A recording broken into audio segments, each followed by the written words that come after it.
दोस्तों आज की हमारी इस वीडियो के अंदर हम बात करने जाने वाले हैं वीर गुर्जर राजा सेवा रावत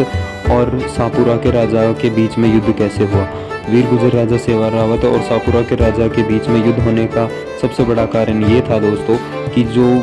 सापुरा के राजा थे वो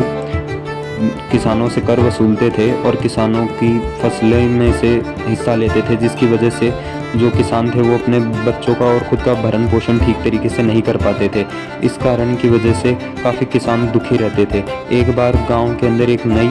दुल्हन ब्याह के आई थी, तो राजस्थान के अंदर राजस्थानी कल्चर के अंदर जो औरतें होती हैं वो घूंघट करती हैं आदमियों से। लेकिन जब वीर गुर्जर राजा सेवा रावत अपनी घोड़ी के ऊपर सवार होकर ग्रामवासियों के पास से निकल रहे थे, तो वहाँ पे एक दुल्हन ने घूंघट नहीं किया। नई नवेली दुल्हन ने उसने कहा कि जो सेवा रावत है, अगर हम इससे घूंघट करेंगे तो ये क्या हमारा पीसना पिसाना छुड़वा देगा या फिर बाद में हमें उन सापुरा के राजाओं से बचा लेगा क्या। तो फिर बाद में वीर गुर्जर राजा सेवा रावत को ये बात बहुत बुरी लगी और फिर बाद में उन्होंने जितने भी अनाज के बोरे आए थे, जितने भी सापुरा दरबार से, उन सब के अंदर ही राख भरवा दी और वापस दरबार में भिजवा दिए। जिसके बाद में जो सापुरा के राजा थे उन्होंने ये बात